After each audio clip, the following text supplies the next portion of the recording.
أعوذ بالله من الشيطان الرجيم بسم الله الرحمن الرحيم يا أيها الذين آمنوا بالله ورسوله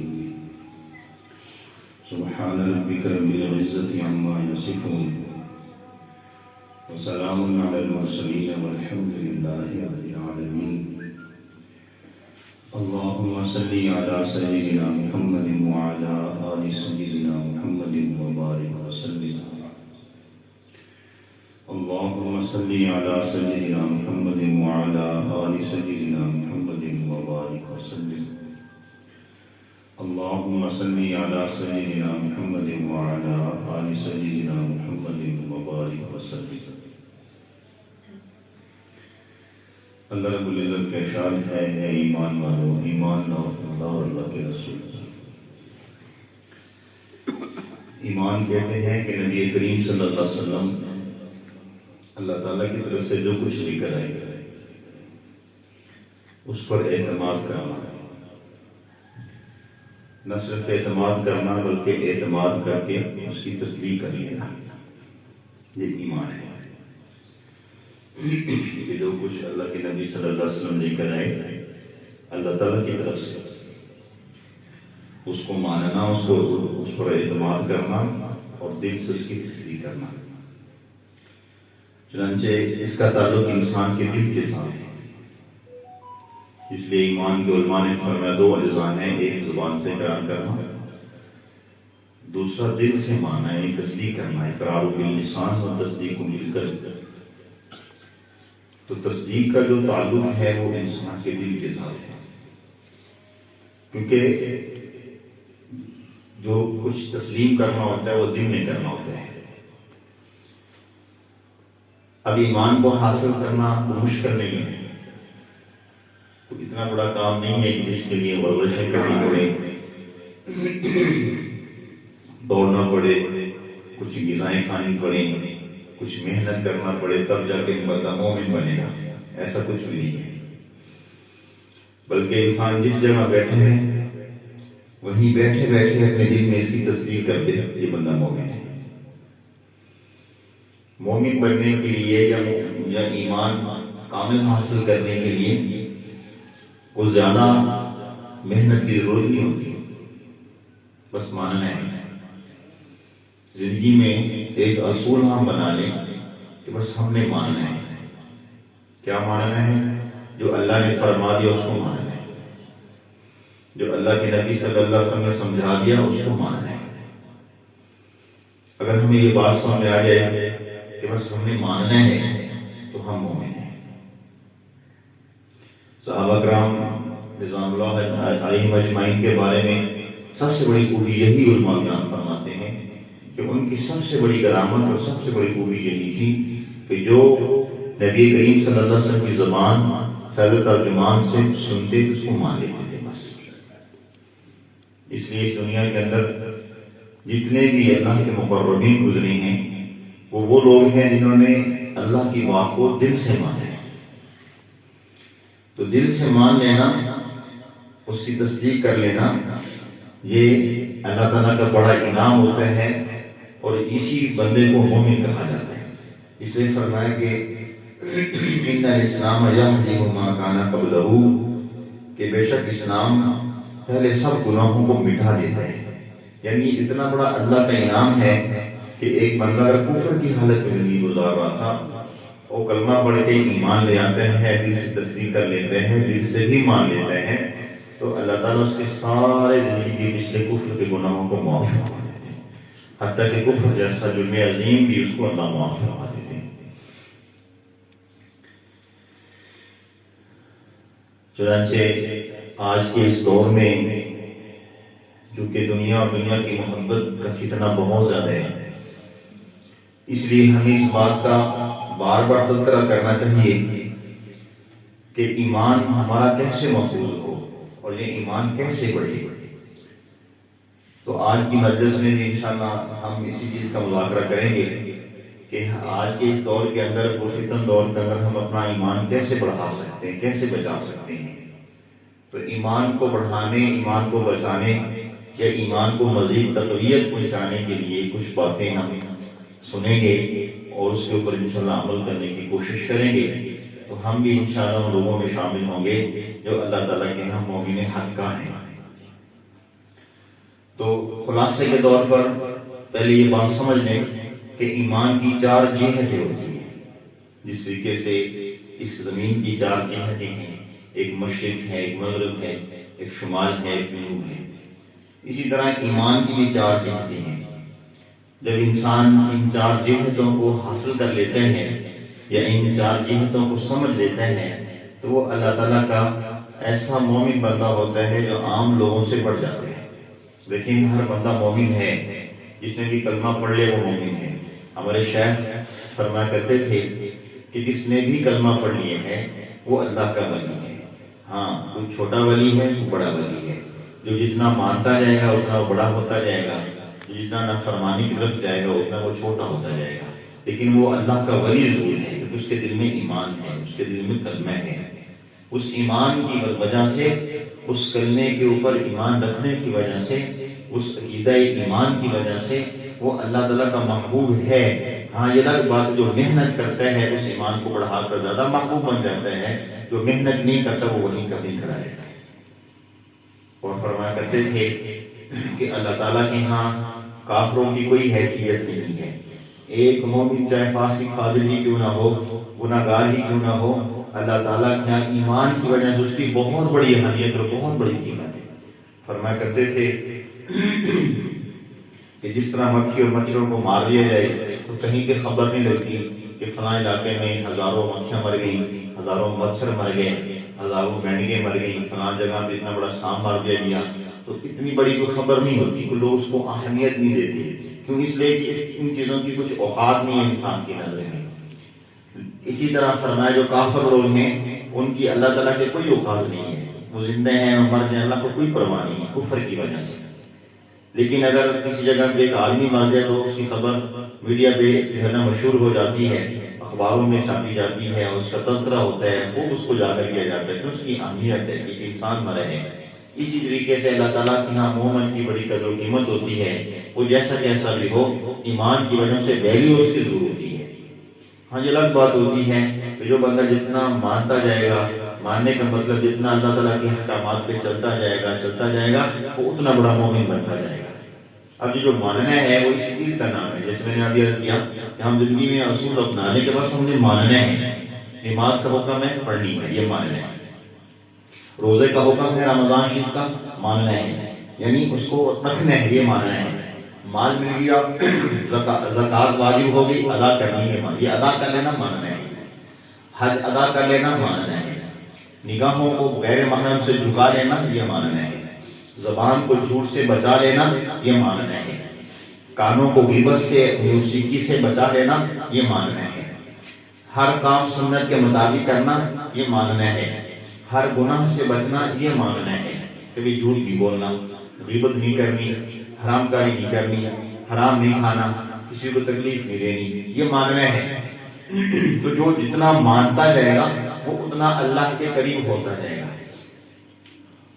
تو ایمان کی 4 جہتیں ہوتی ہیں، ان میں سب سے پہلی جہت یہ ہے کہ انسان کے اندر ایمان کی طلب ہونی چاہیے، ایمان کی طلب کہ میرا ایمان کیسے بڑھے، میرا ایمان مضبوط کیسے ہو، میں مومن حقہ کیسے بنوں، اس کی فکر ہو۔ اللہ تعالیٰ کے ہاں ایک قانون قدرت ہے، وہ حالانکہ اللہ تعالیٰ کسی چیز کے محتاج نہیں ہے، لیکن اللہ تعالیٰ نے ہمارے لیے ایک قانون بنایا ہوا ہے، وہ کیا کہ جو طلب لے کر آئے گا اس کو نوازا جائے گا۔ اس لیے آپ دیکھیں کہ گناہ گار سے گناہ گار بندہ بھی کیوں نہ ہو، وہ اللہ تعالیٰ سے طلب لگا کر مانگنا شروع کر دے، اللہ اس کو نہ بنا دیتے، اس کے گناہوں کو نہیں دیتے، وہ سب کو دیتے ہیں۔ نیک مانگے گا تو اس کو بھی ملے گا، گناہ گار مانگے گا تو اس کو بھی ملے گا۔ اب بعض دفعہ کیوں نہیں ملتا؟ ہمارے اپنے ایمان کی کمزوری اور بے تعلیمی کی وجہ سے، کہ ہم جب دعا کر رہے ہوتے ہیں تو ہمارے ذہن میں یہی ہوتا ہے کہ ہم گناہ گار، ہمیں کیسے ملے گا، تو پھر نہیں ملتا، یا ہمیں یہ یقین ہوتا ہے کہ پتہ نہیں قبول ہوگی کہ نہیں ہوگی دعا۔ جب اس بات کا یقین ہو کہ قبول ہوگی کہ نہیں ہوگی، دل مل والا یقین ہو، پھر قبول نہیں ہوتی۔ جس بندے کو یقین ہو کہ اللہ سنے گا تو اس کی سنی جاتی ہے۔ مشہور تفسیر قرطبی کے اندر یہ واقعہ لکھا ہے کہ فرعون کے پاس چند لوگ آئے، کہنے لگے کہ دریائے نیل خشک ہو چکے ہیں، تم ہمارے خدا ہو تو اب پانی جاری کرو۔ اس نے کہا ٹھیک ہے تم جاؤ، پانی جاری ہو جائے گا۔ اب رات ہونے کا انتظار کرنے لگا۔ جب رات کا وقت ہوا تو اپنے اسی شاہی لباس میں وہ دریا کے کنارے پہ گیا، اور وہاں جا کر اس نے اپنا وہ لباس جو شاہی لباس تھا اتارا اور اپنے پاؤں کے قریب رکھا، اور وہاں کھڑے ہو کے اللہ سے دعا کرنے لگا کہ اللہ تو جانتا ہے خدا تو ہی ہے، میں جو خدا بنا پھر رہا ہوں وہ میں جانتا ہوں کہ میں جھوٹا خدا ہوں، خدا تو ہی ہے، تو میری لاج رکھ لیجئے۔ لوگ میرے پاس آئے تھے کہ تم ہمارے خدا ہو، اس جھوٹے خدا کی لاج رکھ کر دریا کو چلا دیجئے۔ وہاں وہ جا کے دعا کر کے واپس آ گیا، صبح اس کو خبر ملی کہ دریا نیل چل چکے ہیں۔ تو سچی طلب سے جو بندہ مانتے ہیں، فرعون جیسوں کو بھی اللہ عطا فرماتے ہیں۔ حضرت موسیٰ علیہ السلام کے مقابلے میں جو جادوگر آئے تھے، آپ کو پتہ ہے وہ فرعون پہ ایمان لانے والے تھے، فرعون کے مقرب تھے، فرعون کا قرب چاہتے تھے، ان کے پاس یہ بہترین ذریعہ تھا۔ اس لیے انہوں نے کہا کہ اگر ہم جیت گئے تو آپ ہمیں کیا دو گے؟ تو فرعون نے کہا میں اپنا مساحے بنا دوں گا، تمہیں اپنی دربار میں اہمیت دوں گا، یعنی اپنا قرب دے دوں گا۔ وہ اس سے خوش ہوئے، اور جب آپ سے مشورہ کرنے لگے کہ کیا کرنا چاہیے، تو ان میں سے جو بوڑھا تھا اس نے کہا کہ اگر یہ اللہ کا نبی ہے تو ہم ہلاک ہو جائیں گے، لہٰذا اس سے مقابلہ نہیں کروں۔ تو جو اس کے نوجوان ساتھی تھے اس نے کہا ہم کیا کرنا چاہیے؟ انہوں نے کہا بس ایسا کرو کہ ان جیسا یعنی موسیٰ علیہ السلام جیسا تم بھجیا بنا لو، جب تم بھجیا بنا لو گے تو تمہیں جو ہے نا وہ اللہ تعالیٰ ہلاکت سے بچا لیں گے۔ پھر انہوں نے دعا کی کہ اللہ اگر واقعی اللہ کا نبی آپ کا نبی ہے تو ہمیں ہلاک ہونے سے بچا لیجیے، اور اگر یہ جھوٹا ہے تو ہمیں اس کی کوئی پرواہ نہیں ہے۔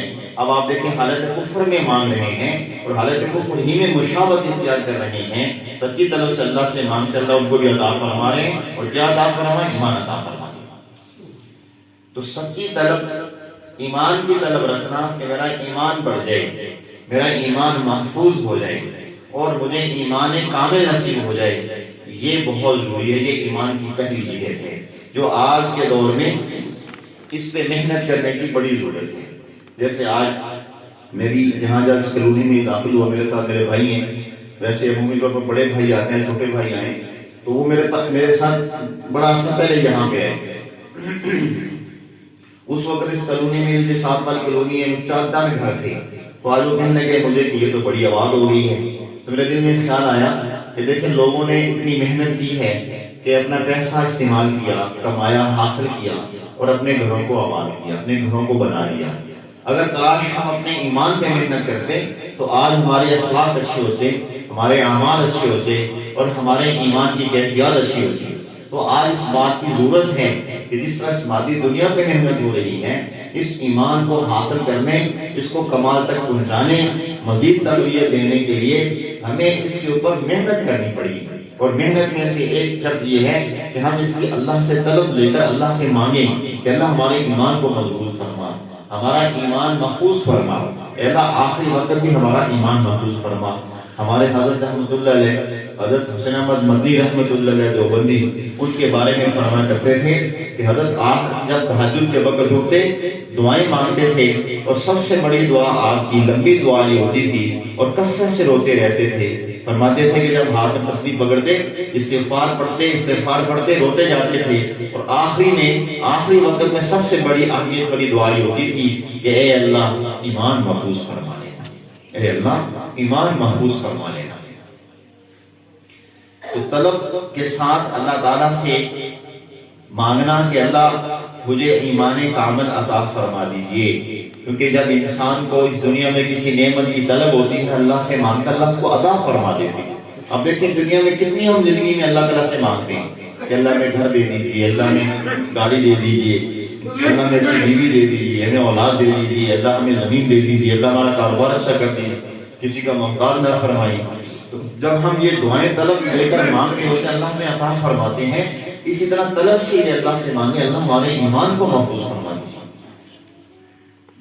اب آپ دیکھیں ابو جہل نبی کریم صلی اللہ علیہ وسلم کا چچا ہے، خونی رشتہ ہے، اور شکل و صورت میں بھی بہت خوبصورت تھا، عقل اور دانائی بھی بہت خوبصورت تھا، زیادہ تھا، اس لیے اس کو ابو الحکم کہا کہتے تھے کہ یہ تو دوسرے لوگوں کا بھی جو ہے نا وہ اس عقل مندی اور دانائی میں سردار ہے۔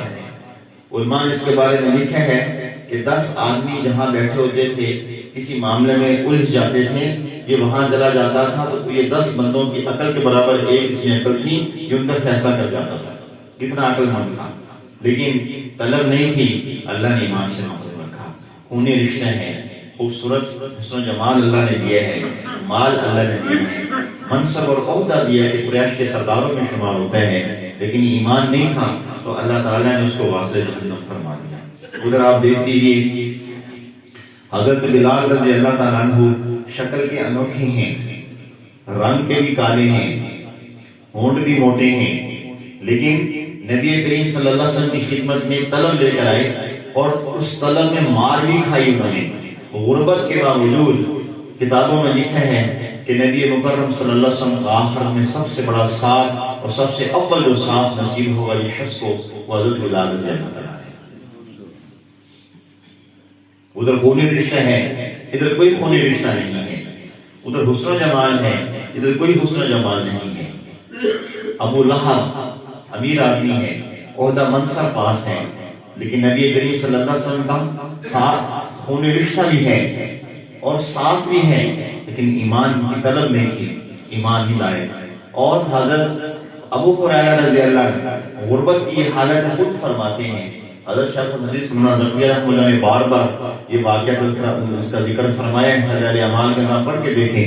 حضرت ابو ہریرہ رضی اللہ عنہ بعض دفعہ بھوک کی وجہ سے نڈال ہو کے گر پڑتے تھے اور صحابہ کرام آپ کی ہتھیلیاں اور آپ کے پاؤں کی ہتھیلیاں یا وہ جو ہے نا وہ مسلتے تھے کہ مرگی کا دورہ پڑ گئے ہیں، وہ فرمایا کرتے تھے مجھے مرگی کا دورہ نہیں ہوتا تھا، بھوک کی وجہ سے میں حواس باختہ ہو جاتا تھا، بھوک کی وجہ سے میں گر پڑتا تھا، بھوک کی وجہ سے میرا حافظہ کام کرنا چھوڑ دیتا تھا اور میں بالکل بے ہوش ہو جاتا تھا، اور لوگ سمجھ ہوتے تھے کہ شاید ابو ہریرہ کو مرگی کا دورہ پڑا ہے، مجھے مرگی کا دورہ نہیں ہوتا تھا، بھوک کی وجہ سے یہ حالت ہوتی تھی۔ اور آپ دیکھیں یہ 80 سال کا بوڑھا محدث، یہ 80 سال کا بوڑھا فقیہ نبی کریم صلی اللہ علیہ وسلم کی خدمت میں جب آتے ہیں تقریباً 60 سال کی عمر تھی، اس بڑھاپے کی حالت میں ایمان کی طلب لے کر آئے، اس امت کے محدث کبیر بنے۔ 5000 سے اوپر ایسی روایات ہیں جو حضرت ابو ہریرہ رضی اللہ عنہ سے جو نہ وہ حضور صلی اللہ علیہ وسلم سے مر گئی ہیں، 5000 سے اوپر۔ آپ اندازہ لگائیں کہ ادھر خوبصورتی بھی ہے، مال و جمال بھی ہے اور منال بھی ہے، بیٹے بھی ہیں، رشتہ دار بھی ہیں، کنبہ ہے، لیکن ایمان کی طلب نہیں، محرومی ہے، اور ادھر کچھ بھی نہیں ہے، وہ دور سے آئے ہیں، غربت کی حالت ہے، کپڑے بھی پورے نہیں ہیں، 60 سال کی عمر بڑھاپا ہے، اور اس کے باوجود طلب تھی، اللہ تعالیٰ نے ایمان ایسا عطا فرمایا کہ آج ابو ہریرہ کے چرچے ہیں۔ ابو لہب کو کم لوگ جانتے ہیں بلکہ گالی دیتے ہیں، اور ابو طالب آپ صلی اللہ علیہ وسلم کی دنیا میں تعاون کرتے تھے لیکن طلب نہیں کی، پھر محروم رہے، وہ بھی آپ کے چچا رشتہ دار ہیں۔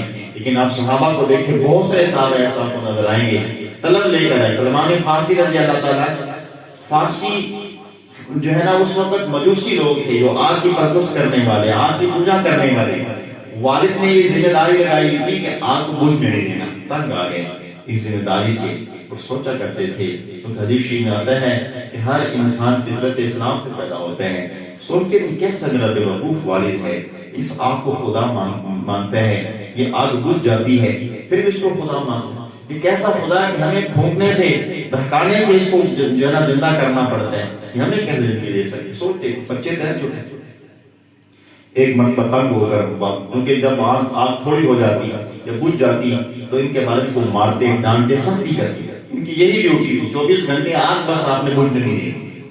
ایک مرتبہ تنگ آ کے گھر چھوڑ کے نکل پڑے، حق کی تلاش میں نکلے، ایمان کی تلاش میں نکلے، اللہ سے دعا کر رہے ہیں کہ یا اللہ مجھے حق دیجیے، مجھے ایمان دیجیے، مجھے صحیح راستہ دے دیجیے، اگر تو موجود ہے تو مجھے اپنا آپ دکھا دیجیے۔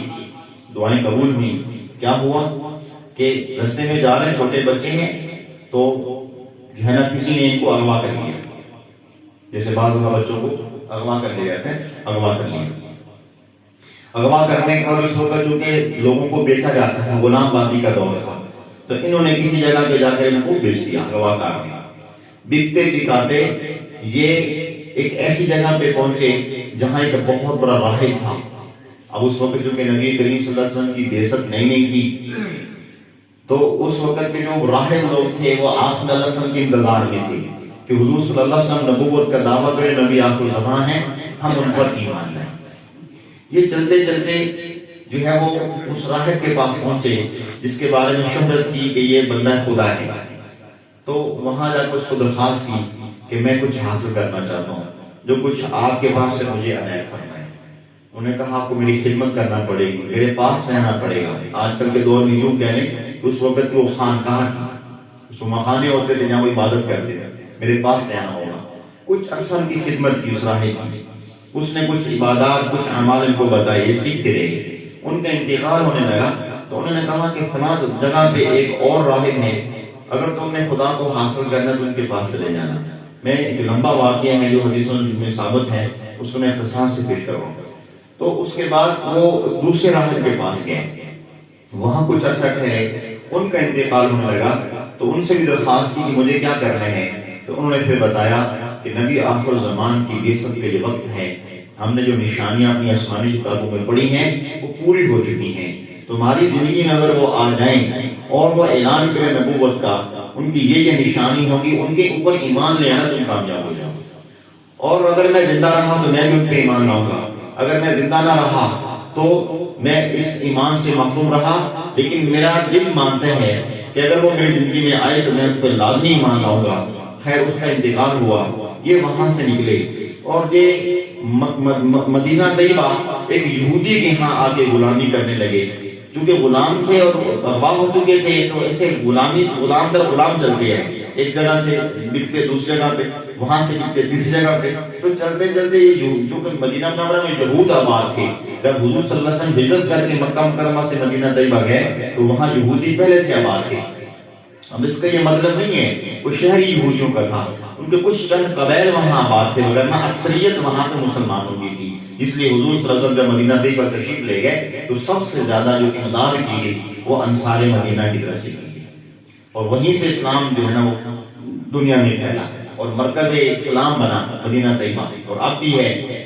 تو نبی کریم صلی اللہ علیہ وسلم کی ابھی بعثت ہو رہی ہے، آپ صلی اللہ علیہ وسلم مبعوث ہو چکے ہیں، اسلام نیا نیا پھیل رہا ہے، لیکن ایک محدود دائرے میں ہے، زیادہ اس کی مشہوری نہیں ہے، زیادہ شہرت نہیں ہے، محدود علاقے میں ہے۔ تو حضرت سلمان فارسی رضی اللہ عنہ جو کہ جوانی چڑھ رہے ہیں، زیادہ پختہ عمر بھی نہیں ہے، بچپنا ہے، کچھ جوانی کے ایام شروع ہیں۔ اب اس جوانی کی عمر میں آپ دیکھیں آج کل کے نوجوانوں کو، ان کے اذہان کیسے وہ فتنے کا شکار ہو جاتے ہیں، وہ کیسے اللہ سے دور ہو جاتے ہیں، لیکن ایک طلب تھی ان کے اندر، اس طلب پہ میں واقعہ سنا رہا ہوں۔ حضرت سلمان فارسی رضی اللہ تعالیٰ عنہ کے ہاں کام کر رہے ہیں اور کھجور کے درخت کے اوپر چڑھے ہوئے ہیں، اور کھجور کے درخت کے اوپر چڑھ کر نیچے جو کچھ ہوتا ہے اس کو دیکھتے بھی ہیں، سنتے بھی ہیں۔ نیچے ان کے آقا کے پاس جو ان کا سردار اور آقا تھا، جس کے غلام تھے، جن کے پاس ایک کام کر رہے تھے، ان کے پاس ایک آدمی ملنے کے لیے آیا۔ اس نے کہا کہ آپ کو پتا چلا کہ ایک آدمی نے یثرب کا رہنے والا ہے، یثربی ہے، اپنے آپ کو قریشی کہتا ہے اور کہتا ہے کہ میں اللہ کا نبی ہوں۔ یہ تو بڑی عجیب بات ہے، یہ کیسے ہو سکتا ہے؟ ہاں اتنی بات تو ہے کہ نبی آخر زمانے آنا ہے، وہ کس خاندان سے ہے؟ قریش سے ہے۔ پھر قریش سے کیسے ہے؟ وہ تو بنو اسحاق سے ہونا چاہیے، کیونکہ قریش بنو اسماعیل میں سے ہیں، یعنی ہمارے پیغمبر صلی اللہ علیہ وسلم حضرت اسماعیل السلام کی اولاد میں سے ہیں۔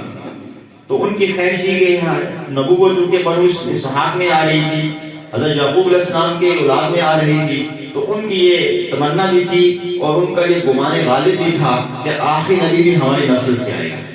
اس لیے ان کو دھچکا بھی لگا کہ وہ تو بنو اسماعیل سے آئی ہیں، باتیں ہو رہی تھی، تو ان کو اتنی خوشی ہوئی کہ وہیں سے چھلانگ مار دی، اونچے درخت سے کھجوریں اتر وہیں چھلانگ ماری۔ طلب تھی کیونکہ اس راہب نے بتایا تھا کہ یہ نشانیاں، ان میں سے ایک نشانی یہ تھی کہ وہ نخلستان میں آئیں گے، یعنی کھجوروں کے باغات والی زمین۔ اس وقت مکہ مکرمہ کھجوروں کے باغات کی کثرت تھی، اور مدینہ طیبہ بھی کھجوروں کے باغ کی جو ہے نا وہ کثرت تھی۔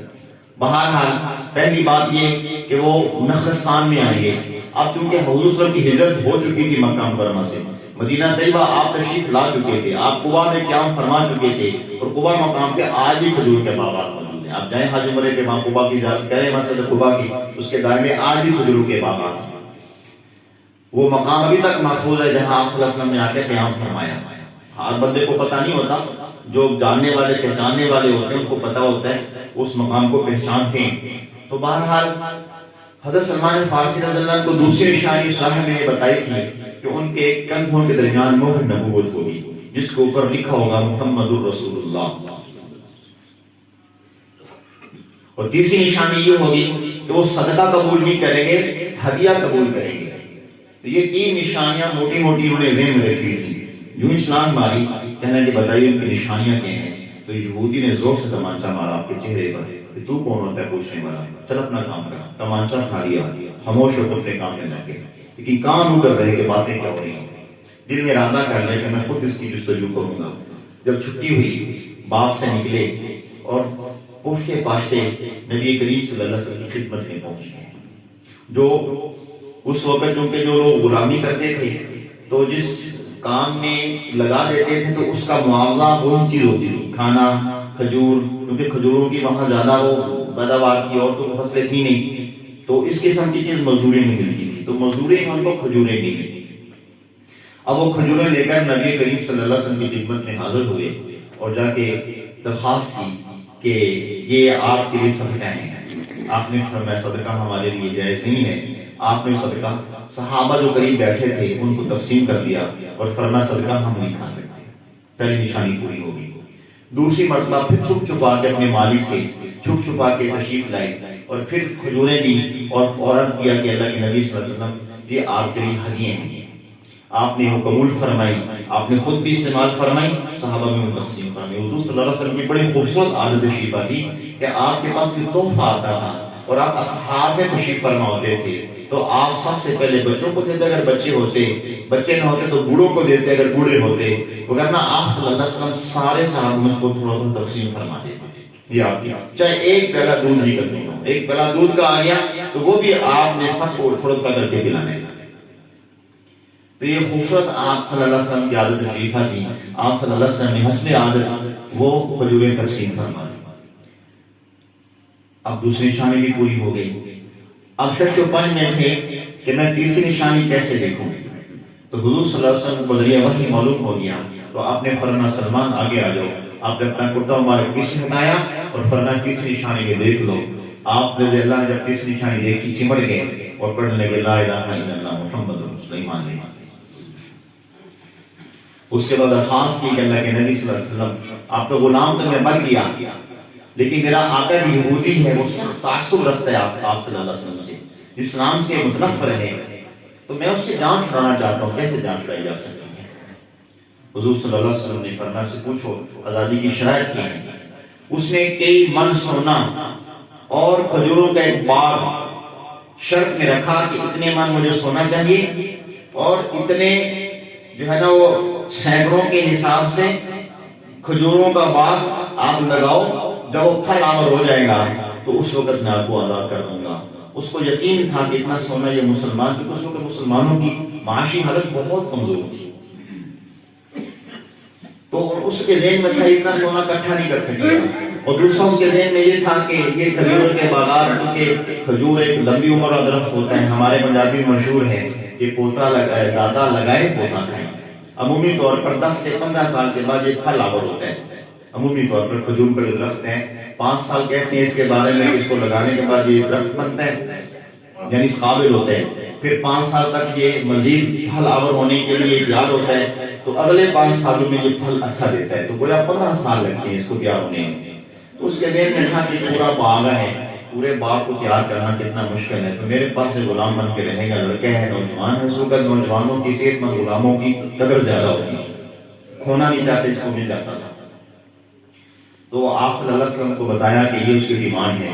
حضور صلی اللہ علیہ وسلم نے وہیں بیٹھے بیٹھے صحابہ کو فرمایا کہ اس کا تعاون کیا جائے. وہ سونا اکٹھا کیا اور اس کے بعد حضور صلی اللہ علیہ وسلم تشریف لے گئے. آپ نے اپنے ہاتھ سے باغ لگایا، وہ باغ پھل آور ہوا. عام موسم کے حساب سے ہٹ کر زیادہ لمبے عرصے کی جگہ تھوڑے عرصے میں وہ پھل آور ہو گیا اور اس کی برکت سے حضرت سلمان فارسی کو آزادی نصیب ہو گئی. اور آپ جانتے ہیں حضرت سلمان فارسی کی برکت سے، ان کے مشرے کی برکت سے غزوہ احد کی لڑائی جیتی گئی اور فتح یاب ہوئی. مسلمانوں کو جو فتح نصیب ہوئی حضرت سلمان فارسی کے مشرے کی وجہ سے. خندقیں جو کھودی گئی ہیں، وہ جو غزوہ خندق، بلکہ جو خندقیں کھودی گئی ہیں وہ خندقوں کے کھودنے کا مشورہ حضرت سلمان فارسی نے دیا تھا. اور یہ مشورہ بہت پسند آیا، حضور نے خندقیں کھدوائیں اور اس خندقوں کی برکت سے جو ہے نا یہ محاذ جو ہے لڑا گیا اور اللہ تعالیٰ نے فتح عطا فرمائی۔ اب آپ دیکھیں یہ میں نے انتہائی کے ساتھ واقعہ سنایا، اس میں ایک جو نقطہ جو ہے وہ مین جو پوائنٹ ہے وہ یہ ہے کہ سلمان فارسی وہ سب کی طرف لے کر نکلتے ہیں، چھوٹے ہیں، بچے ہیں، بکتے بکاتے، غلامی در غلامی، وہ مدینہ طیبہ پہنچے، یہودی کی غلامی میں ہیں، سچی طلب تھی، اللہ کو تلاش کرنا تھا، ایمان حاصل کرنا تھا، اللہ تعالیٰ نے حضور کے قدموں میں لا بٹھایا اور ایسا شرف عطا فرمایا کہ کبائر صحابہ میں آپ کا شمار ہوتا ہے۔ تو پہلی جہت ایمان کی کیا ہے؟ طلب۔ تو ہم اللہ سے طلب لے کر مانگے، اللہ ہمارے ایمان کی حفاظت فرما، اللہ ہمارے ایمان کو کامل فرما۔ ہمارے پاس لوگ آتے ہیں، امام مسجد ہوتے ہیں، علماء ہوتے ہیں، پڑھانے والے ہوتے ہیں، جن کو لوگ نیک سمجھتے ہیں، ہمارے ہاتھ اللہ جانتے ہیں، تو لوگ نیک سمجھتے ہوئے ہم سے دعائیں کرواتے ہیں کہ بھئی ہمارے لیے یہ دعا کرو۔ میں یقین سے کہتا ہوں اگر 100 بندہ ایک مہینے میں دعا کے لیے آیا ہے، اس میں ایک بھی ایسا نہیں ہوتا جو یہ آتے کہے کہ یہ دعا کیجیے کہ ایمان محفوظ ہو، الا ماشاءاللہ۔ کوئی کہتا ہے یہ کاروبار نہیں اچھا، کوئی کہتا ہے مال میں وبال ہے، کوئی کہتا ہے یہ اولاد نافرمان ہے، کوئی کہتا ہے رشتہ اچھا نہیں ہو رہا، کوئی کہتا ہے یہ اولاد نہیں ہو رہی، کوئی کہتا ہے یہ نقصان ختم نہیں ہوتے، کوئی کہتا ہے برکت کے لیے دعا کر دیں، کوئی کہتا ہے کثرت کے لیے دعا کر دیں، کوئی کہتا ہے سواری نہیں ہے یہ پریشانی دعا کر دیں، رشتہ کیا تھا ناچاکی ہوگی دعا کر دیں۔ کثرت سے دعائیں ہیں، کثرت سے لوگ اس بات کے لیے دعائیں کرواتے ہیں کہ ہماری دنیا اچھی ہو جائے۔ الا ماشاءاللہ کہ ایسا بندہ جو یہ دعا کروائے مشائخ سے، اپنے علماء سے، نیک لوگوں سے، اپنے ماں باپ سے، اپنے اساتذہ سے کہ دعا کر دیجئے ایمان کامل ہو اور کمال ایمان کے ساتھ موت نصیب ہو۔ یقین کریں میں حقیقت بیان کر رہا ہوں، طلب نہیں ہے، طلب ختم ہو رہی ہے۔ تو سب سے پہلی جہت ایمان کی کہ اللہ تعالیٰ سے طلب لے کر مانگا جائے اور اللہ سے دعا کی جائے کہ اللہ مجھے ایمان کامل عطا فرما۔ ہمارے شیخ میں دعا فرما کرتے تھے اللہ ایمان کامل کی حلاوت حقیقی عطا فرما دیجیے۔ ایمان کی حلاوت ہوتی، مٹھاس ہوتی ہے۔ امرود کا ذائقہ اللہ نے رکھے ہیں، سیب کا ذائقہ اللہ نے رکھے ہیں، مالٹے کا ذائقہ اللہ نے رکھے ہیں، کیلے کا ذائقہ اللہ نے رکھے ہیں، تو ایمان کا ذائقہ بھی اللہ نے رکھا ہے۔ ایمان کا بھی ذائقہ ہے، اور یہ ذائقہ کن کو نصیب ہوتا ہے؟ یہ ذائقہ اس کو نصیب ہوتا ہے جس کے دل میں ایمان کی طلب ہوتی ہے، سچی طلب ہوتی ہے۔ اس کو پتہ ہے کہ ایمان کے بعد جو اعمال کرنے ہیں، ان اعمال میں جو مٹھاس ہے، جو مزہ ہے، جو لذت ہے، اس کو چکھ لینے کے بعد پیچھے نہیں ہٹتا۔ اس لیے جو نیک لوگ ہوتے ہیں وہ کیوں عبادتیں کرتے ہیں، وہ تہجدوں میں کیوں اٹھ کے اللہ کو منا رہے ہوتے ہیں، وہ چار شرابی کیوں نہیں چھوڑتے، وہ نمازوں کا اہتمام کیوں کرتے ہیں، وہ تلاوت کی کثرت کیوں کرتے ہیں، وہ اللہ کی طرف کیوں لگاتے ہیں؟ ان کو مزہ آ رہا ہوتا ہے، ان کو حلاوت مل رہی ہوتی ہے، ان کو مٹھاس مل رہی ہوتی ہے، ان کے دل میں اللہ کی محبت ہوتی ہے جو ان کو مجبور کرتی ہے۔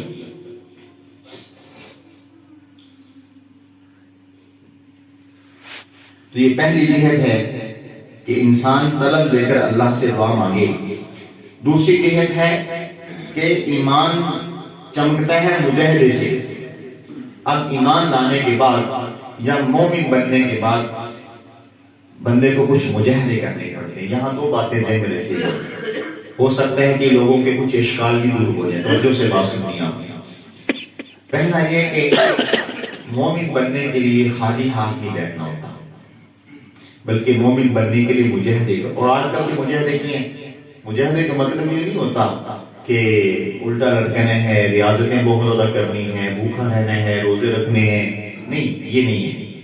جیسے ہم نے نیک بننے کا یہ مفہوم یا دیندار بننے کا یہ مفہوم سامنے رکھا ہے کہ بھائی بہت ساری عبادتیں کرنی، نہیں۔ دیندار ہر وہ بنتا ہے جو اللہ کے حکم کو نبی کے طریقے پہ ماننا شروع کر دے اور چلنا شروع کر دے، بس وہ دیندار ہے، وہ عبادت گزار ہے۔ عبادت گزاری کا یہ مطلب نہیں کہ ساری رات جاگنے والا عبادت گزار ہے، کئی ساری رات جاگنے والی عبادت گزار اللہ کا عبادت گزار نہیں ہوتی۔ حضور نے فرمایا حدیث کے مفہوم ہے کہ کتنے عبادت گزار ایسے ہیں رات بھر عبادت کرتے ہیں، تھکاوٹ کے ساتھ کچھ نہیں ان کو ملتا، یعنی کوئی اجر نہیں ملتا، کیوں؟ ریا کی وجہ سے۔ فرمایا کتنے روزے دار ایسے ہیں کہ بھوک پیاس کے سوا کو کچھ ہاتھ نہیں آتا، کیوں؟ ریا کی وجہ سے روزے کا اجر ضائع کر لیتے ہیں۔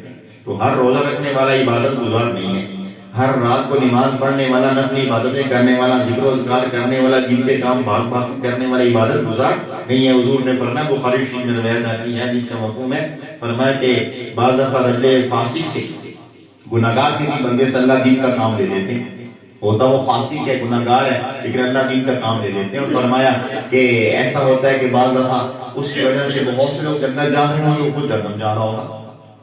اس کی وجہ سے لوگ کیا ہوں گے؟ کثرت سے جنت جا رہے ہوں گے، وہ خود کیا ہوگا؟ جہنم جا رہا ہوگا۔ تو رجل فاسق کے الفاظ حدیث میں آتے ہیں کہ رجل فاسق سے انسان اللہ تعالیٰ ایک دفعہ کام لے لیتے ہیں، تو کام کر رہے ہیں تو اللہ کو عبادت گزار نہیں ہے۔ عبادت گزاری کا صحیح مفہوم یہ ہے کہ جو بندہ اللہ کے نبی کے طریقے کے مطابق اپنی زندگی گزارنا شروع کر دے اور اللہ کے احکامات کو اپنی زندگی میں لاگو کر لے، یہ سب سے بڑا عبادت ہے۔ حلال کیا ہے، حرام کیا ہے، جائز کیا ہے، ناجائز کیا ہے، اس کا خیال کرنے والا بندہ عبادت گزار ہے۔ کثرت سے اعمال کرنے والا عبادت گزار نہیں ہے۔ کتنے لوگ ایسے ہوتے ہیں جو کثرت سے اعمال نہیں کرتے، فرائض و واجبات کا خیال رکھتے ہیں، لوگوں کو تکلیف نہیں دیتے، ہاتھ زبان سے، غیبت وغیرہ سے، الزامات وغیرہ سے دوسروں کو محفوظ رکھتے ہیں، ان کی تکلیف سے لوگ محفوظ رہتے ہیں، یہ اللہ کے بہت پکے مومن ہوتے ہیں۔ حدیث میں فرمایا اچھے اخلاق کی وجہ سے مومن بندہ اچھے اخلاق کی وجہ سے اللہ کا درجات پا لیتا ہے، درجات اولیاء پا لیتا ہے، اور ایسے درجات پا لیتا ہے جو روزہ دار اور رات کو قیام کرنے والے بھی نہیں پا سکتے۔ حدیث میں آتا ہے ساری رات عبادت کرنے والے، سارا دن روزہ رکھنے والے وہ مقام حاصل نہیں کر پاتے جو لوگوں سے میل ملن سار میں اچھے ہوتے ہیں، وہ اتنا اچھا درجہ پا لیتے ہیں۔ حق پہ ہوتے لڑائی کو چھوڑنے والے کے بارے میں فرمایا اللہ اس کو اعلیٰ علیین کے اندر ایک مقام عطا فرمائیں گے، جو حق پہ ہوتے جھگڑا چھوڑ دیتے ہیں۔ حق بنتا تھا، اس کا اپنا حق تھا، وہ حق پہ تھا، وہ اپنے حق میں کامل تھا، اس کے باوجود اس نے جھگڑا چھوڑ دیا، اپنا حق چھوڑ دیا، لڑائی نہ ہو، جھگڑا نہ ہو، امن ہو جائے۔ اللہ پاک کے نبی صلی اللہ علیہ وسلم نے بشارت دی ہے کہ میں ضامن ہوں اس کو اعلیٰ جنت میں ایک گھر بنا دینے کا۔ وہ دنیا کا گھر اس نے چھوڑا ہے، دنیا کا ایک جو ہے نا وہ حصہ چھوڑا ہے تھوڑا سا، اور دنیا کے ایک ایکڑ چھوڑا ہے، دنیا کے گھر چھوڑے ہیں، جیسے بعض پراپرٹی کے مسائل ہو جاتے ہیں، اس کو چھوڑنے کی وجہ سے اللہ نے آخرت کے گھر کو دیتا، اللہ کے نبی نے ضمانت دی ہے، پکی ہے بات، چھوٹ نہیں سکتا، وہ گھر مل کے رہے گا۔ اسی طرح یہ مفہوم بھی سمجھ لیجیے کہ ایمان والا بننے کے لیے جو مجاہدے کرنے ہوتے ہیں، جو ریاضتیں کرنی، اس کا یہ مطلب نہیں ہے کہ بھوکا رہنا ہے، عبادتیں زیادہ کرنی، راتوں کو جاگنا ہے، مشقت اختیار کرنی ہے، یہ مطلب نہیں ہے۔ ہاں جو کرے گا اپنا فائدہ کرے گا، کوئی دنیا ہے ہی کام۔ ہمارے حضرت فرمایا کرتے تھے، اپنے شیخ کا ایک ملفوظ بیان فرماتے تھے، ہمارے دادا کی حضرت خواجہ غلام حبیب رحمہ اللہ کا ملفوظ بیان فرما کرتے تھے کہ یہ دنیا کام کی جگہ ہے، قبر آرام کی جگہ ہے، جنت انعام کی جگہ ہے۔ یہاں جو جتنا کام کرے گا اتنا بڑا انعام حاصل کرے گا، اتنے آرام قبر میں نصیب ہوگا، جو دنیا میں تھک کے جائے گا آخرت میں اس کو اتنا ہی بڑا انعام ملے گا۔ غالب حضرت سکتی رحمۃ اللہ علیہ نے دوسرے ملک کے بارے میں ساجد نے واقعہ پڑھا کہ کسی کو خواب میں ملے، فوت ہونے کے بعد پوچھا حضرت کیا بنی؟ کہنے کہ اللہ نے اپنے عرش کے سامنے میرے لیے صفحہ بچھا رکھا ہے، روزانہ کھاتا ہوں، پیتا ہوں، مزے کرتا ہوں، اللہ کی زیارت کرتا ہوں۔ حضرت کیسے مقام ملا؟ فرمایا دنیا میں کثرت سے روزے رکھتا تھا، بھوکا رہتا تھا، یہ عبادت کرتا تھا اللہ کا، وہ دنیا کے مزے چھوڑے، آج اللہ نے جنت کے 10 صفحہ اپنے سامنے بچھائے، مزے کرتا ہے۔ تو وہ تو اپنے ہی ہے، جتنا گڑ اتنا میٹھا، جتنی ریاستیں، جتنے مجاہدے، جتنی مشقتیں ہوں گی جن کی خاطر اتنا ہی فائدہ ہوگا آخرت میں۔ لیکن یہ واضح میں رکھیں کیونکہ ہمارے ایمان کمزور ہیں، گھٹنوں کا دور ہے، ہم زیادہ عبادت اعمال نہیں کر پا رہے کمزور ایمان ہونے کی وجہ سے۔ تو مجاہدے کا مطلب صرف یہ ہے جس سے ایمان چمکتا ہے کہ آج سردی کے موسم میں فجر پڑ گئی، ٹھنڈا پانی ہے تو کوئی بات نہیں، گرم پانی ہے تو بہت اچھی بات، ٹھنڈے پانی سے بھی وضو کرنا مجاہدہ ہے۔ اپنی نگاہوں کو غیر محرم چچا کی بیٹی سے بھی جھکا لینا ہے، یہ نہیں کہ گلی سے گزرنے والی، بازار سے گزرنے والی، سب سے پہلے چچا کی بیٹی سے نگاہیں جھکانی، تائی کی بیٹی سے نہیں، کیونکہ غیر محرم نہیں، تائی کی بیٹی سے بھی پردہ کرنا یہ مجاہدہ ہے، چچا کی بیٹی سے بھی پردہ کرنا مجاہدہ ہے۔ جو بھی کزن کے اندر عورتیں آتی ہیں، کزن لفظ کے اندر جو بھی عورتیں آتی ہیں، جیسے آج مشہور ہو گئی اس بات مت کر رہا ہوں، جو بھی اس کزن کے رشتے میں جو عورتیں آتی ہیں وہ ساری غیر محرم ہیں، سب سے پہلے ان سے نگاہیں جھکانی۔ پردہ صرف مردوں عورتوں پہ نہیں ہے، پردہ نگاہوں کا مردوں پہ بھی فرض ہے۔ ہمارے حضرت فرمایا کرتے تھے کہ اگر تم ایسے لوگ ہو کہ تمہارے پیچھے اگر زلیخائیں ہیں تو تم بھی یوسف بن جاؤ، تم بھی کیا بن جاؤ؟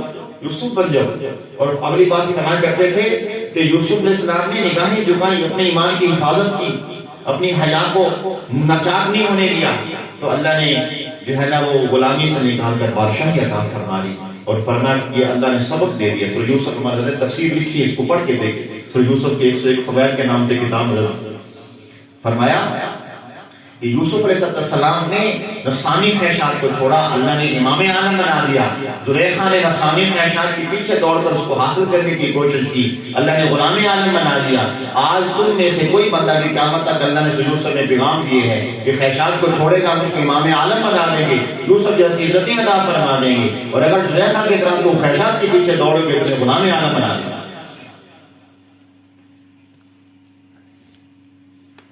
تو ریاضت اور مجاہدہ یہ اس کا مطلب نہیں ہے کہ انسان مشقت برداشت کرے، نہیں، سادہ سا مفہوم ہے کیا کہ جہاں آنکھیں جھکانی ہے جھکا دو، یہی ایمان ہے، یہی ماننا ہے۔ بات جو ہماری شروع ہوئی تھی ماننا ہے، بس اللہ کی ماننی ہے۔ موقع ہے جھوٹ بول کے بندہ منافع حاصل کر سکتا ہے، جان چھڑا سکتا ہے، نہیں، حضور نے فرما دیا کہ سچائی میں نجات ہے، صرف گنجی کہ سچ بولنے میں نجات ہے، اور جھوٹ میں آپ نے فرمایا کہ ہلاکت ہے، بربادی ہے۔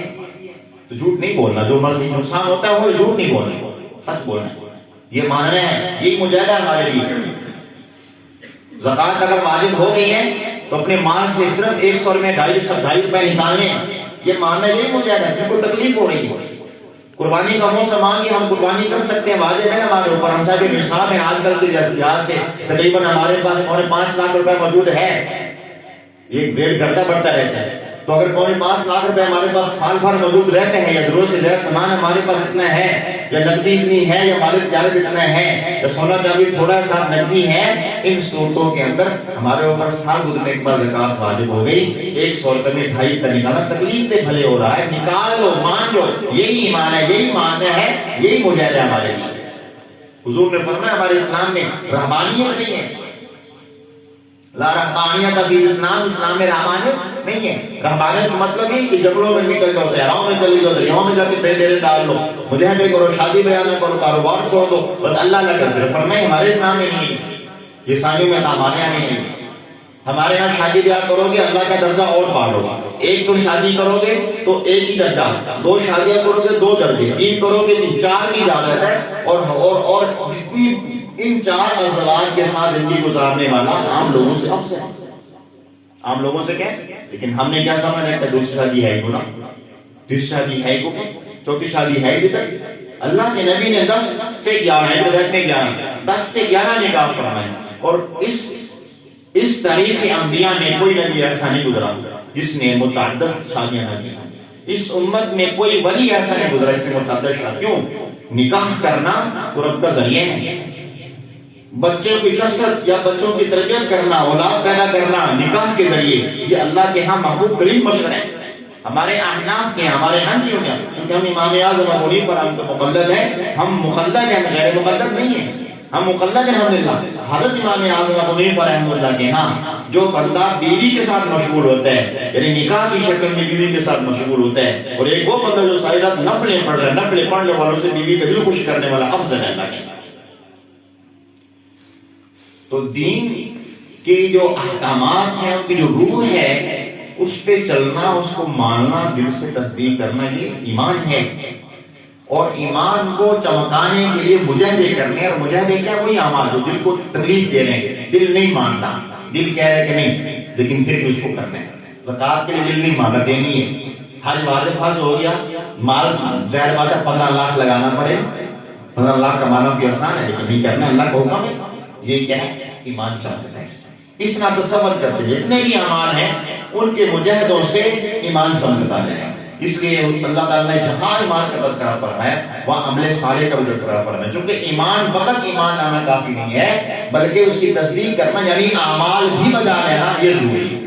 اس لیے فرمایا الا الذین آمنوا وعملوا الصالحات، الا الذین آمنوا وعملوا الصالحات، جہاں ایمان کا ذکر ہوگا وہاں عمل صالح کا ذکر ہوگا۔ 2 جہت ہیں، نمبر 1 جہت کیا، طلب، نمبر 2 ایمان چمکتا ہے مجاہدے سے۔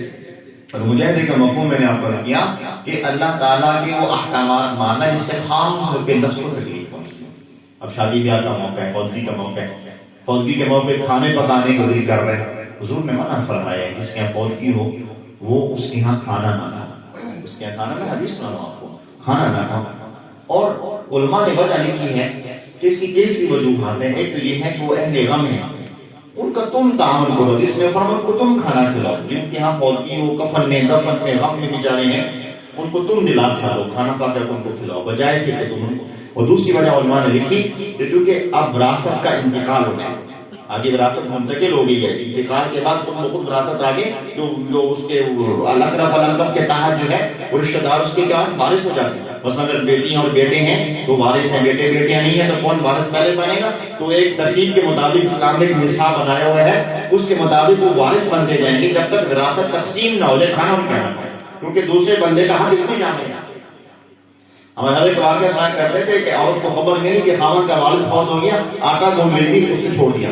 خاوند نے کہا کھانا تو کھلا دو، کفن دفن مجبور ہو جائے کہ نہ جانے کب تمہارے کھانا پکانے کا موقع ملے گا، مہربانی کرو۔ اس نے کہا اب میں نہیں پکاؤں گی، یہ آٹا اس میں وراثت کا حصہ نہ جانے کس کا شامل ہو چکا ہے، جب یہ حصہ اپنا مل جائے گا اس کے بعد جو ہمارے حصے میں ہے میں اس کے کھانا بناؤں گی۔ کیا دور تھا! خاوند نے بات ہو رہی تھی، گفتگو، خاوند نے پھونک مار کے چراغ بجھا دیا۔ یہ واقعہ ہمارا سنا کرتے تھے پرانے دور کا باقی، چراغ بجھا دیا۔ بیوی نے کہا چراغ کیوں بجھایا آپ نے؟ کہنے کہ ابھی بھی خبر ملی ہے کہ والد کا انتقال ہو گیا، میرے بھائی ہیں، میری بہنیں ہیں، نہ جانے کس کے ہاتھ میں اس کا تیل آئے گا، تو جب تک وراثت منتقل نہیں ہو جاتی اس وقت تک میں چراغ استعمال نہیں کروں گا۔ اور ہم نے پراپرٹی کے معاملات کو خالہ جی کا بڑا سوال، حدیث میں آتے ہیں ایک برش کسی نے ناجائز کسی کی دباری، قیامت کے دن ایک برش کے بدلے میں 70 ہاتھ کہتے ہیں انگلی سے لے کر کوڑی سے ایسا 70 ہاتھ اس کو دمسائے جانے کا عذاب دیا جائے گا۔ پہلے عذاب دیا جائے گا، اس کا فیصلہ لیا جائے گا۔ ہم کیا خالہ جی کا وعدہ سمجھتے ہیں؟ ایک بزرگ کو محض ایک سوئی نہ دینے کے، سوئی مانگی کی انتقال ہو گیا، اس میں مالی معاملات دل کے سامنے رکھنے چاہیے، اس کا لینا اس کا دینا اس لیے کہ حقوق واجب ہو جاتے ہیں، لینا اس لیے کہ اس کے بھی حقوق واجب ہیں۔ جو آپ نے لینا ہے، جو آپ نے قرضہ کسی کو دیا ہوا ہے، آپ کی اولاد اس کی حقدار ہے، اس لیے لکھیں اس کو کہ فلاں فلاں سے لینا ہے۔ ہاں جاگی ہے کہ نہیں لینا چاہتے تو زندگی میں معاف کریں، دبا بنا لیں، اس کو معاف کر دیا۔ اگر آپ نہیں بتائیں گے، اگلا بندہ نہیں دے گا تو پتہ نہیں کس کا حق ہوگا، وہ بھی گناہ گار ہے۔ تو لینا دینا لکھ کے رکھیں اپنا، جو لینا ہے اس سے زیادہ اہم جو دینا ہے وہ لکھ کے رکھیں۔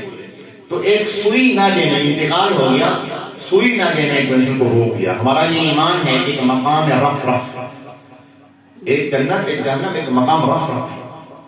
تو جن لوگوں کو اللہ تعالیٰ رفع مقام میں رکھیں گے یہ وہ لوگ ہوں گے جس کو مقام اعراف بھی بولا جاتا ہے۔ مقام اعراف پہ ان لوگوں کو رکھا جائے گا جن کی نیکیاں اور برائیاں تھے ایمان والے برابر ہوں گے، ان کو انتظار کروایا جائے گا۔ اور کبھی کبھی یہ انتظار دنیا میں بھی، جنت قبر میں بھی کروایا جاتا ہے، صرف عبرت کے لیے اللہ دکھاتے ہیں ایسے واقعات۔ تو ان کو کسی خواب میں کسی گروہ کو ملے تو دکھایا گیا کہ یہ اس مقام پہ بیٹھے ہوئے جنت کے سامنے انتظار نہیں، کیوں انتظار کر رہے ہیں؟ کہنے لگے ایک سوئی دی تھی، دینا بھول گیا، میرے وارث جب وہ دے گے دروازہ جنت کا کھلے گا۔ جہنم سے تو اللہ نے اپنے فضل سے محفوظ کر لیا، لیکن جنت کے انتظار میں بیٹھا ہوں، وہ سوئی ملے گی تو میں جنت جاؤں گا۔ ہم نے خالد جی کا بڑا سوال، ہمارے حضرت ایک واقعہ سنا کرتے تھے، فرماتے تھے ایک آدمی کا مہمان آ گیا، پرانے زمانے کی بات آیا کہ ٹیشو پیپر، اس کا ٹیشو پیپر نہیں ہوتے تھے، کپڑے ہوتے تھے، تو ہاتھ صاف کروانے کے کپڑا گھر میں تھا نہیں، تو سوچنے لگے کہ میں ہمسائے کی دیوار سے اسی مٹی لے لیتا ہوں، تو ان کے ہاتھ صاف کرواتے تھے، پہلے صابن نہیں ہوتے مٹی سے، اور مٹی سے صابن ہاتھ دھونا سنت بھی ہے، خاص طور پہ سنجے کے بعد صابن مٹی استعمال کرنا، مٹی جراثیم جو ہے نا وہ ختم کر دیتی ہے۔ تو مٹی لینے کے لیے آگے بڑے دن میں خیال آیا کہ حساب دینا پڑے گا، پھر میں تھوڑی سی مٹی کا کیا حساب ہے، فوراً الہام ہو میرے بندے میرے پیارے، جس کو تم سوچ رہے ہو اس تھوڑی سی مٹی کا حساب کیا ہوگا، قیامت کے دن جب تم ہمارے پاس ہوگے ہم تمہیں دیکھیں گے کتنا لمبا حساب چکانا پڑے گا۔ ہم نے خالہ جی کا بڑا سوچا پراپت ہے۔ تو یہ دو جہتیں ہیں جس عاجز نے عرض کی ہیں، تو آخر میں صرف میں جو 4 جہتیں کو مکمل کرنے کے لیے میں صرف عنوان بتا دیتا ہوں۔ تو پہلی کیا، آج کے بعد ہم نے اللہ سے دعا مانگی، اللہ ایمان کا فرما، اللہ ایمان کی حفاظت فرما، ایمان بچ کے سب کے ساتھ چلے۔ نمبر 2، ایمان چمکتا ہے مجاہدوں سے، اور مجاہدے کا مطلب کہ اللہ کی بات ماننی ہے، جو حکم ہے اس کو ماننا ہے، اپنی خواہشات کو دین کے تابع کرنے، دین کو خواہشات کے تابع نہیں کرنا، اپنی خواہشات کو تابع کرنے کا۔ شادی کا موقع ہے سننا، ڈھول نہیں ہے، موسیقی نہیں ہے، کچھ نہیں. شادی خوشی کا نام ہے اور ایک ایمان کے کامل ہونے کی عبادت ہے شادی. یہ ایسی رسم نہیں ہے جس میں پکھنڈ بازی کی ہے جس کی وجہ سے بے برکتی آ جائے. تو شادی کے موقع پہ خوشی مناؤ لیکن گانا نہیں، ڈھول نہیں. غمی کے موقع پہ کھانا اہل مجلس کو کھلاؤ، اہل مجلس کا نہ کھاؤ. میں نے 2 وجوہات بیان کی، پراپتی تقسیم نہیں ہوئی. دوسری وجہ اللہ کے نبی نے منع فرمایا. تو اپنی خواہشات کو سیٹ پہ کر کے اس خواہش پہ چلنا جو اللہ کے نبی نے ہمیں بتائی ہے، یہ ہے مجاہدہ، یہ ریاضت ہے، یہ ایمان ہے، یہ ایمان ہے. اور تیسری جہت ہے ایمان پھیلتا ہے ہجرت سے. کسے پھیلتا ہے؟ ہجرت سے. انسان دین سیکھنے کی خاطر، ایمان مضبوط کرنے کی خاطر ہجرت ہے. اب پہلے دور میں ہجرت اسلام کی خاطر ہوتی تھی، جہاد ہوتا تھا، جنگیں ہوتی تھی، ہجرت کرنا پڑ جاتی تھی. آج کل وہ سسٹم نہیں ہے. فی الحال غزہ فلسطین میں تو ہے لیکن یہاں نہیں ہے. اب ہمارے لیے ہجرت کیا ہے؟ اپنے بچوں کو مہاجر بنانے، مدرسوں میں داخل کروانے. وہ ہفتہ 2 ہفتے کے بعد گھر آتے ہیں، وہ ہجرت بنے، دین پھیلتے ہیں، بڑھتے ہیں. حافظ بنا لیں ان کو، تبلیغی جماعت میں نکل جائیں، ہجرت کریں، روزہ لگا لیں، 10 دن لگا لیں، چندہ لگا لیں، 4 دن لگا لیں. یہ ہجرت ہے آج کے دور میں. خانقاہوں میں چلے جائیں، اپنے گھر کو چھوڑ کر 10 دن 20 دن کسی اللہ والے کی خانقاہ میں وقت کی ہجرت ہے. چاہے 1 دن کے لیے کیوں نہ ہو، شب جمعہ پہ یہ بھی ہجرت ہے. بات سمجھ آئی؟ ہجرت کی بہت سی صورتیں آج کے زمانے میں موجود ہیں. اور جب اللہ ہمیں وہ ہجرت جو حقیقی ہجرت ہے، اللہ وہ توفیق دے دے جب ایسا وقت آئے کہ اسلام کو غلبہ ہو اور یہ مسلمانوں کو غلبہ، اسلام کو تو غلبہ ہی ہے، مسلمانوں کو اللہ غلبہ عطا فرمائے، اپنے اعمال کی وجہ سے موضوع میں غلبہ عطا فرمائے. اس وقت اگر ہمیں ہجرت کرنی پڑ جائے تو ہم ہجرت کریں گے. اسے ایمان کہتے ہیں. ایمان کیا ہوتا ہے؟ اس لیے تبلیغی جماعت والے کیوں جماعت میں تشکیل کرتی ہیں کہ نقل و حرکت سے بھی دین پھیلتا ہے. اور چوتھا ہے ایمان محفوظ ہوتا ہے حقوق العباد کی ادائیگی سے. ایمان میں ملاوٹ اللہ کو پسند نہیں، ملاوٹ اللہ کو پسند نہیں. جس طرح ہم ملاوٹ کو پسند نہیں کرتے، اللہ بھی ملاوٹ کو پسند نہیں فرماتے. اس لیے حقوق العباد کی ادائیگی بہت بڑی چوتھی اور سب سے اہم جہت ہے. سب سے حقوق العباد. حقوق العباد میں سب سے پہلے درجے پہ ماں باپ ہیں، اور حقوق العباد میں سب سے پہلے درجوں میں سے ایک درجہ بیوی اور میاں بھی ہیں. میاں بیوی کا حق اور ماں باپ کا حق. باقی حقوق سب کو آتے ہیں. ایک حدیث میں آتے ہیں کہ سب سے پہلے حقوق اللہ میں جو حساب ہوگا وہ نماز کا ہوگا. اس لیے قرآن شریف میں اور حدیث شریف میں جہاں پہ بھی اعمال کا ذکر آیا وہاں احسن عملا خلق الموت والحیات لیبلوکم ایکم احسن عملا. جو بھی عمل کرنا ہم سے مطالبہ کیا تو اللہ نے ہم سے مطالبہ کیا کہ اخلاص کے ساتھ کرنا ہے. یہ نہیں فرمایا اکثر عملا، کثرت سے کرو، فرمایا تھوڑا ہی کرو لیکن اخلاص کے ساتھ کرو. سمجھا؟ لیکن جہاں پر ایمان کا تذکرہ آیا ہے تو وہاں پر کسوٹی بیان فرمائی، اور جہاں پر حقوق العباد کا تذکرہ آیا ہے وہاں پہ کسوٹی بیان فرمائی. اور حقوق العباد میں سب سے بڑی کسوٹی دوسرا حدیث کا جو سن لیجیے، حدیث میں دوسرے حدیث میں آیا کہ جو حقوق العباد میں سب سے پہلے حساب ہوگا وہ میاں بیوی کا معاملہ پیش کیا ہے. میاں بیوی کا. اور آج کے اس دور میں سب سے زیادہ جو کوتاہی کی جا رہی ہے وہ ماں باپ کے حقوق اور میاں بیوی کے حقوق کی تلفی ہے سب سے زیادہ. اس وجہ سے ہمارے رزق میں عمر میں برکت ختم ہو گئی ماں باپ کے حقوق کی ادائیگی نہ کرنے کی. ایک عالم دین کو خواب آیا، ان کی والدہ فوت ہونے کے بعد ایک بہت محبت ہیں، بہت بڑے محبت ملتان کے ہیں. ان سے خواب کی تعبیر پوچھی، حضرت میں نے یہ خواب دیکھا ہے. کیا خواب دیکھا ہے؟ کہ میرے گھر میں بہت رونق ہے، پانی ہے، سمندر کا جیسے ساحل ہوتا ہے تو پیچھے پیچھے ایسا تھا، خشک ہو رہا ہے. اور وہ خواب دیکھنے والا کیا ہے کہ میں نے دیکھا کہ تھوڑی عرصے کے بعد یہ بحال ہو جائے گا. تو انہوں نے تعبیر دی کہ تم نے اپنی والدہ کی جو کہ خدمت نہیں کی اس میں کرنی چاہیے تھی، تو وہ برکتیں رحمتیں ان کے انتقال کے بعد ختم ہو رہی ہیں. تمہارے اگر والد حیات ان کی خدمت حاصل کر کے برکت حاصل کر سکتے ہیں. تو ماں باپ کی خدمت نہ کرنے کی وجہ سے، عدم توجہی کی وجہ سے ان کے حقوق ادا یہ الگ عنوان ہے کہ ماں باپ کے حقوق کیا ہوتے ہیں. بس ان کی عزت کرنا، ان کی خدمت کرنا، مالی خدمت کرنا، جسمانی خدمت کرنا، ان کی خواہشات کا خیال رکھنا، صحت بیماری خوشی غمی میں، اور ان کے اعزاء عرب دوستوں کا بھی خیال رکھنا، ان کے انتقال کے بعد بھی ان کے دوستوں کے ساتھ الائنس رکھنا، تعلق رکھنا، ان کے رشتہ داروں کے ساتھ بھی صلح نہیں کرنا.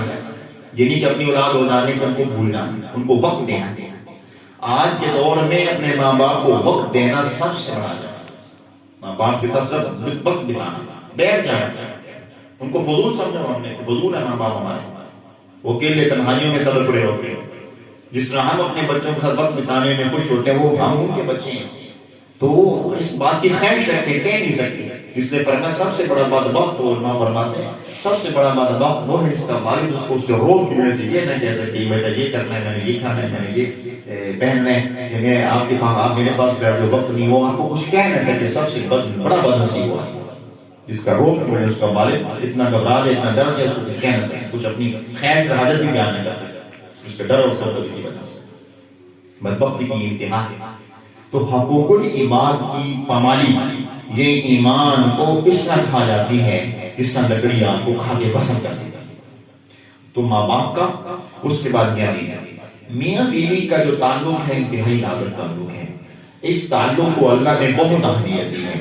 اللہ کے حبیب نے فرمایا تم سے سب سے بہترین میری امت میں شخص ہی وہ ہے جس تعلق کو نبھانے والا ہے، یعنی جو خیال کرنے والا ہے، حقوق ادا کرنے والا ہے۔ فرمایا تم میں سب سے بہترین شخص ہے جو اپنے گھر والوں کو اچھا سلوک کرتے ہیں۔ اچھا سلوک کا کیا مطلب؟ کھانا کھلانا، ان کو اچھا، ان کو رہائش دینا، ان کی عزت کرنا، ان کی جائز ضروریات کو پورا کرنا۔ علماء نے فرمایا کہ ایک سال میں 2 جوڑے بیوی کو لے کے دینا واجب ہے۔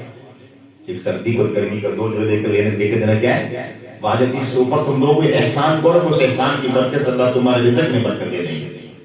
اور ان کا نان نفقے کا خیال رکھنا۔ میں اپنے تجربے کی بات بتا رہا ہوں، آپ کی بات نہیں کر رہا، میں اپنے تجربے کی بات بتا رہا ہوں جن کو ہم نے دیکھا زندگی میں کہ عورتوں کو کپڑے بھی لے کر بعض دفعہ لوگ دے دیتے ہیں، اور بعض دفعہ ان کی ضروریات زندگی کا بھی خیال کر نان نفقہ نہیں دیتے، کوئی اضافی خرچہ نہیں دیتے۔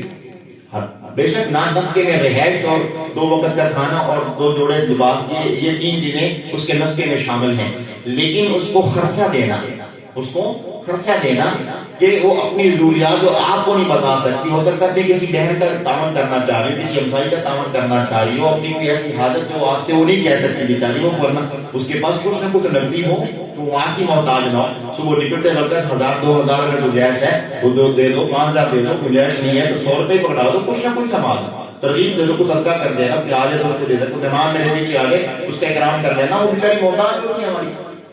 اور میرا تجربہ یہ ہے الحمدللہ، میں مقصد میں بیٹھ کے پختہ انداز میں بات کر رہا ہوں، یقین سے بات کر رہا ہوں، اللہ کے بھروسے پہ بات کر رہا ہوں، جو اپنی بیوی کو نان نفقے میں فراخ دلی سے کام لیتا ہے اللہ اس کو کبھی کسی کا محتاج نہیں آئے گا، اس کے رزق میں برکت ڈال دیتا ہے۔ اور میں نے اپنے تجربے کے، میں نے لوگوں کے حالات سنے، لوگ آ کے بتاتے ہیں، میں سب سے پہلے یہی پوچھتا ہوں کہ بیوی کے ساتھ معاملہ کیسا ہے؟ جن لوگوں کے معاملات بیوی کے ساتھ تنگستی والے ہیں اللہ نے رزق کو باندھ کرنا، کہتے کسی نے اس نے نہیں مانا، تمہاری بات نہیں مانی۔ اور حدیث میں بھی آتے ہیں، علماء نے لکھا ہے، مشائخ فرماتے ہیں کہ جو بندہ اپنے گھر والوں کے اوپر سختی کرتا ہے، اپنے بچوں کو ڈانٹتا رہتا ہے، بیوی کو ڈانٹتا رہتا ہے، اپنے گھر والوں پہ سختی کرتے ہیں، تو اللہ تعالیٰ اس کے رزق میں سختی کا عطا فرما دیتا ہے، اس کے گھر میں فاقہ ڈال دیتا ہے، اس کے گھر میں تنگستی۔ میں بڑا پہلے سوچتا تھا یار یہ فاسق لوگ ہیں، فاجر لوگ ہیں، وہ اتنے مالدار ہیں کہ ان کے اخلاق کی ضرورت پہ اچھے نہیں ہیں، لیکن ان کی جو ہے نا وہ خوشحالی بہت ہے، مال اللہ ان کو بہت دیتے ہیں، رزق بہت ہے، حلال بھی ان کو ملتا ہے، بہت ملتا ہے۔ تو ایک دن میں سوچ رہا تھا تو میرے دماغ میں اللہ نے خیال ڈالا، تو میں نے جب دیکھا کہ یہ لوگ اپنی بیویوں سے اچھا سلوک کرتے ہیں، یہ جو دنیا دار لوگ ہوتے ہیں بیویوں کو پیسے کھلے دیتے ہیں، اپنی بیویوں سے اچھا سلوک کرتے ہیں، ان کی خواہشات کا خیال کرتے ہیں، بھلے ان کی محبت میں ہم اپنوں کو رنگ مریدی کہہ رہے ہیں، لیکن میرے اپنے ایک تجربے کے مطابق جو اللہ کو فراغ اس کا عطا فرمایا تو ان کی حسن سلوک کی وجہ سے ان کو عطا فرماتے ہیں۔ ہم یہ نہ سوچا کریں کہ ہمارے فلاں عمل سے بند ہوتا ہے، فلاں عمل سے نہیں۔